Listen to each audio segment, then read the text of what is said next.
Students, मैं सुलक्षणा पंचोली आपकी Hindi teacher. आज हम पढ़ेंगे राम कथा के अंदर अध्याय 3 दो वरदान। राजा दशरथ के मन में अब एक ही इच्छा बची थी, राम का राज्याभिषेक। उन्हें युवराज का पद देना होगा। अयोध्या लौटने के बाद से ही उन्होंने राम को राजकाज में शामिल करना शुरू कर दिया था।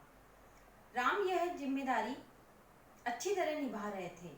उनकी विनम्रता, विद्वता और पराक्रम का लोहा सभी मानते थे। प्रजा उनको चाहती थी। दशरथ के लिए तो वो प्राणों से प्यारे ही थे। दरबार में राम का सम्मान निरंतर बढ़ रहा था। राजा दशरथ वृद्ध हो चले थे, अर्थात कि वह बुजुर्ग हो गए थे, बूढ़े हो गए थे। मुनि वशिष्ठ से विचार विमर्श के बाद एक दिन उन्होंने दरबार में कहा, मैंने लंबे समय तक राम काज चलाया, जैसा बन पड़ा, अब मेरे अंग शिथिल हो गए हैं। मतलब कि मैं वृद्ध हो गया हूँ, मैं बूढ़ा हो गया हूँ, मेरे शरीर, मेरा हाथ पैर, मेरे शरीर में कुछ जान नहीं रही है, वो कार्य नहीं कर पाते हैं। मैं वृद्ध हो चला हूँ, मैं चाहता हूँ कि ये कार्यभार राम को सौंप दूँ। अर्थात कि राजा दशरथ ये चाहते थे कि जो राजकाज है, जो उनका जो अयोध्या पे जो उनका अधिकार था, अयोध्या नगरी के जो राजा थे, तो वह चाहते थे कि यह कार्य, अब ये राजकाम, राज और काज जो है वह राम के द्वारा हो, राम का राज्याभिषेक हो जाए, राम को वहाँ का राजा नियुक्त कर दिया जाए। अगर आप सब सहमत हो तो राम को युवराज का पद दे दिया जाए। अगर आपकी राय इससे भिन्न है तो मैं उस पर विचार करने को तैयार हूँ। उन्होंने कहा कि अगर आपकी सहमति, सबकी सभा वालों से बोला कि अगर आप सभी की सहमति है कि मैं राम को राज्याभिषेक कर दूँ उसका, तो मैं ये कार्य कल ही पूरा कर दूंगा। और अगर आप इस बारे में नहीं सोचते हैं, अगर आप सोचते हैं कोई दूसरी सहमति, अगर आप चाहते हैं, दूसरी बात करना चाहते हैं, तो मैं उसके बारे में विचार विमर्श करूंगा, सोचूंगा। सभा में तुमुल ध्वनि से राजा दशरथ के प्रस्ताव का स्वागत किया। सभी ने एक साथ ध्वनि से बोला कि हमको ये आपकी बात मंजूर है। राम की जय जयकार होने लगी। दशरथ थोड़ी देर तक सुनते रहे। संतोष के साथ उन्होंने कहा, शुभ काम में देरी नहीं होनी चाहिए। मेरी इच्छा है कि राम का राज्याभिषेक कल सुबह ही कर दिया जाए। यह समाचार पलक झपकते पूरे नगर में फैल गया। हर जगह बस यही चर्चा थी। राज्याभिषेक की तैयारियां शुरू हो गई। भरत और शत्रुघ्न उस समय अयोध्या में नहीं थे। वो उस समय उनके नाना के घर गए हुए थे, केकई राज के यहाँ पर। वह अपने नाना केकई राज के यहाँ गए हुए थे। भरत जब भी अयोध्या लौटने की बात करते, नाना उन्हें रोक लेते। भरत को अयोध्या की घटनाओं की सूचना नहीं थी। उन्हें अपने पिता के निर्णय के संबंध में भी नहीं पता था। उनको ये भी पता नहीं था कि राम का राज्याभिषेक कल सुबह होने वाला है।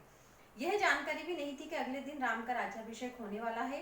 केकई से एक दिन में भरत और शत्रुघ्न का आना संभव नहीं था। केकई जो था, जो राज्य था, वह अयोध्या से दूर था। वहां से एक दिन के अंदर आना भरत का, शत्रुघ्न का संभव नहीं था। राजा दशरथ ने इस संबंध में राम से चर्चा की। कहा कि भरत यहाँ नहीं है, पर मैं चाहता हूँ कि राज्याभिषेक का कार्यक्रम न रोका जाए। उन्होंने राम से कहा, जनता ने तुम्हें अपना राजा चुना है, तुम राजधर्म का पालन करना, कुल की मर्यादा की रक्षा अब तुम्हारे हाथ में ही है।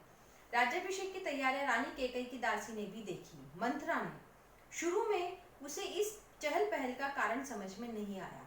जो रानी केकई थी, उनकी दासी थी मंत्रा। पहले के समय में जो राजा महाराजा लोग रहते थे, इनकी जो रानियां होती थी, इनकी जो शादी होती थी, उनके साथ उनके जो पिता थे, उनके जो पियर पक्ष रहते थे, वह इनके साथ कार्य करने के लिए किसी दासी को भेजते थे। तो जो मंत्रा है वो केकई की दासी थी। उसने उन्हें कोई अन्य अनुष्ठान समझा। मंत्रा ने सोचा कि हो सकता है शायद कुछ पूजा वूजा कुछ हो रही है, अनुष्ठान हो रहा है। इतनी रौनक, ऐसी सजावट, ऐसा कुछ उसने अन्य अनुष्ठानों में नहीं देखा था। उसे अचंभा हुआ। फिर उसने रानी कौशल्या की दासी से पूछा। तब उसे पता चला कि कल राम का राज्याभिषेक होने वाला है। यह उत्सव उसी के लिए है। मंत्रा जल भून गई। वह बहुत गुस्से में हो गई। राम का राज्याभिषेक उसे षड्यंत्र लगा, केकई के विरुद्ध। वह केकई की दासी थी। बचपन से केकई का हित उसके लिए सर्वोपरि था। मंत्रा उसे अपना हित मानती थी। वह केकई की मुंह लगने लगी। वह केकई से बात करने लगी। केकई ने भी उससे बहुत मनाती थी। रानी केकई भी उससे बहुत मानती थी, उसके बहुत सम्मान करती थी। क्रोध से आग बबूला मंत्रा रण निवास की ओर भागी, जहाँ पर रानी केकई रहती थी। केकई के कक्ष में वह हाँफ रही थी। क्रोध से चेहरा लाल था। भागने के कारण सांस उखड़ रही थी। उसने रानी केकई को सोते हुए देखा। किसी तरह स्वयं को संभालते हुए मंत्रा ने कहा, अरे मेरी मूर्ख रानी, उठ, तेरे ऊपर भयानक विपदा आने वाली है, भयंकर परेशानी आने वाली है, तू उठ। ये समय सोने का नहीं है, होश में आओ। विपत्ति का पहाड़ टूटे इससे पहले जाग जाओ। रानी केकई नींद से चौंक कर उठी, एकदम से चौंक गई वो। उन्हें मंत्रा की बात समझ में नहीं आई। बात क्या है, तुम इतना घबराई क्यों हो? सब कुशल तो है? उन्होंने पूछा। कैसा कुशल, कैसा मंगल? सब अमंगल होने वाला है, तुम्हारे सुखों का अंत। महाराज दशरथ ने कल राम का राज्याभिषेक करने का निर्णय लिया है, अब राम युवराज होंगे। यह तो बहुत शुभ समाचार है। कैकई को यह बात सुनकर बहुत अच्छा प्रतीत हुआ, बहुत खुशी हुई, क्योंकि राम जो थे वह सबके ही प्रिय थे। कैकई ने प्रसन्नता से अपने गले का हार उतारकर मंथरा को दे दिया और खुशी होकर, पहले के समय में राजा और जो रानियां जो रहती थी वो कोई भी खुशखबरी इनकी दासियां को लाके देती थी, तो इनके जो आभूषण पहने हुए थे उनमें से कोई भी अच्छा सा आभूषण इनको उपहार में दे देते थे। मैं बहुत प्रसन्न हूँ, राम युवराज पद के लिए हर तरह से योग्य है। रानी तुम्हारी बुद्धि फिर गई है, मति मारी गई है, मंत्रा बोलती है कैकई से। सवाल राम की योग्यता का नहीं, राजा दशरथ की षड्यंत्र का है। उसने कहा कि राजा दशरथ जो है तुम्हारे ऊपर षड्यंत्र कर रहे हैं, तुम्हारे साथ छल कपट कर रहे हैं, तुम्हारा अधिकार छीनने का है। मंथरा ने हार दूर फेंकते हुए कहा, यह षड्यंत्र नहीं तो और क्या है? कल सुबह राजाभिषेक है, भरत को जानबूझकर ननिहाल भेज दिया, समारोह में बुलाया तक नहीं। वह उसको भड़का रही है, जो मंथरा है वह उसको भड़का रही है। कैकई का स्वर उग्र हो गया। उन्होंने मंथरा को डांटते हुए कहा, राम के प्रति मेरा अगाध स्नेह है, बहुत ज्यादा प्रेम है उससे मुझे, वह मुझे माँ के समान मानते हैं। तुम्हें इसमें षड्यंत्र दिखाई देता है, इसमें षड्यंत्र नहीं है। राम के बाद भरत ही राजा बनेंगे। राज सर्वदा ज्येष्ठ पुत्र को ही मिलता है। राज्य जो होता है वह हमेशा बड़े पुत्र को ही मिलता है। मंथरा इस पर फटकार का कोई प्रभाव नहीं हुआ। उसके लिए यह दशरथ का षड्यंत्र था। वह रानी कैकई के पलंग पर बैठ गई, उनके बहुत निकट। कैकई के चेहरे की ओर देखते हुए उसने कहा, तुम बहुत भोली हो, नादान हो, तुम्हें आसान संकट नहीं दिखता है। दुख की जगह प्रसन्नता होती है, इस बुद्धि पर किसी के भी तरस नहीं आएगा। समझो रानी, राम राजा बने तो तुम कौशल्या की दासी बन जाओगे। अब वो उसको भड़का रही है कि अगर राजा राम बन गए, राजा राम जो है वह अगर अब उन्होंने राज्याभिषेक संभाल लिया, उनका राज्याभिषेक हो गया, वो राजा बन गए अयोध्या नगरी के, तो जो कौशल्या है वह तुम उसकी दासी बन के रह जाओगी। कौशल्या, क्योंकि वो राजा है, राम जो है वो राजा बन जाएंगे, और वो जो उनकी माता है कौशल्या, उनको उस बात पे बहुत गर्व होगा, तो वह तुम्हें दासी बना के रखेगी। भरत राम के दास हो जाएंगे, और भरत है वो भी राम के दास हो जाएंगे। वह राजा नहीं बनेंगे। राम के बाद अगला राजा राम का पुत्र होगा। उन्होंने कहा कि अब अगर अभी दशरथ के बाद राजा राम बन रहे हैं, राम के बाद उनका जो पुत्र होंगे वो राज करेंगे, उसके बाद उनका पुत्र, यानी कि पीढ़ी दर पीढ़ी चलता है कि तुम्हारे भरत का नंबर नहीं आएगा। अनर्थ हो समझने की मूर्खता मत करो रानी, राम को राज्य मिला तो वे भरत को देश निकाला दे देंगे, वे भरत को दंड देंगे। इस तिरस्कार से भरत की रक्षा करो रानी, कोई ऐसा उपाय करो कि राजगद्दी भरत को मिले और राम को जंगल भेज दिया जाए। वह उसके बहुत बता रही है कि ऐसा कुछ करो कि भरत जो है उसको तो राज्याभिषेक हो जाए और राम जो है उनको जंगल मिल जाए। कैकई पर मंत्रा की बातों का असर होने लगा, उसका सिर चकरा गया। अब वो उसकी बातों में आ गई। वह पलंग से उठी तो पांव सीधे नहीं पड़े, आंखों में आंसू थे, मन भारी हो गया। प्रसन्नता की जगह क्रोध ने ले ली। मंत्रा के तर्कों ने उन्हें सच्चाई दिखाने लगी। तुम ही बताओ मैं क्या करूं? कैकई ने आंसू पोंछते मंत्रा से कहा। मंत्रा पलंग से उठी, कैकई के पास जाकर खड़ी हो गई। उसने कहा, याद करो रानी, महाराज दशरथ ने तुम्हें 2 वरदान दिए थे। दशरथ ने अपना वचन पूरा करने को कहो। एक से भरत के लिए राजगद्दी मांग लो, दूसरे से राम को 14 वर्ष का वनवास। कैकई का चेहरा तमतमाया हुआ था। उन्हें मंत्रा की बात ठीक लगी। उनके मन में एक प्रश्न अब भी था, यह बात दशरथ से कैसे कहे? उन्हें रनिवास बुलाया या प्रतीक्षा करे? मंत्रा ने कैकई के मन की बात भांप ली। उसने उसकी कैकई के मन की बात जान ली। मंत्रा ने उसने कहा, तुम मेले कपड़े पहनकर कोप भवन चली जाओ। गंदे कपड़े पहनकर कोप भवन, जो इनकी जगह थी जहाँ पर रानियां जब भी गुस्सा प्रतीत करती थी, नाराज होती थी, तो ये वहां पर उस कोप भवन में जाती थी और राजा इनको आकर मनाते थे। महाराज दशरथ आए तो उनकी ओर मत देखो, बात मत करो, तुम उनकी प्रिय रानी हो, तुम्हारा दुख नहीं देख पाएंगे। बस उसी समय तुम्हें पिछली बात याद दिलाना, दोनों वचन मांग लेना। मैं ऐसा ही करूंगी, महाराज का षड्यंत्र सफल नहीं होने दूंगी। मंत्रा का लक्ष्य पूरा हो गया।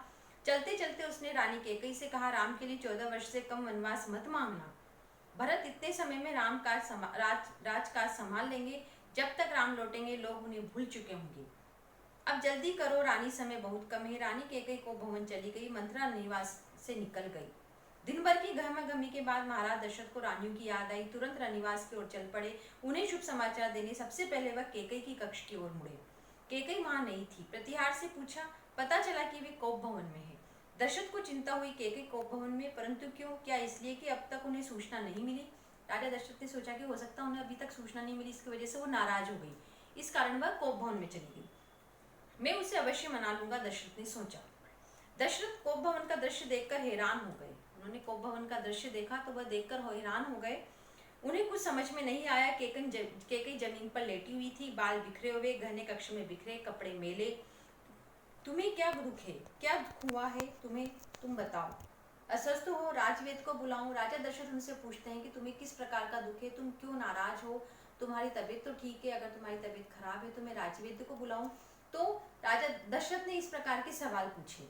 तब केकई ने ये बात बोली कि आपको जब पता है कि जब युद्ध हुआ था एक बार, तो उस युद्ध में मैंने आपका साथ दिया था, उस युद्ध के समय आपने मुझे बहुत सम्मान दिया था, मेरा बहुत धन्यवाद दिया था, आपने मुझसे 2 वरदान के लिए बोला था, तब मैंने आपसे ये बात कही थी कि जब इसकी जरूरत होगी तब मैं 2 वरदान मांगूंगी।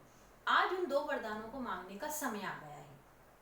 तो राजा दशरथ बोलते हैं कि किस तरह का वरदान, किस तरह के 2 वरदान मुझे तुम्हें देने हैं? तो वह बोलती हैं केकई कि आप मुझे भरत के लिए राज्याभिषेक और राजा राम के लिए 14 वर्ष का वनवास दीजिए। यह बात सुनते ही दशरथ जी मूर्छित होकर जमीन पर गिर जाते हैं। कुछ समय के बाद जब उनकी मूर्छा खुलती है, जब उन्हें बेहोशी उठती है, तब भी वह इस बात को भूलते नहीं है। उनके दिमाग पे बात चलती रहती है और केकई को वो निरंतर देखते हैं। वो थोड़ी देर के लिए शांत होते हैं, उसके बाद वापस मूर्छित हो जाते हैं। इस तरह से वह बार बार मूर्छित होकर जमीन पर गिर जाते हैं।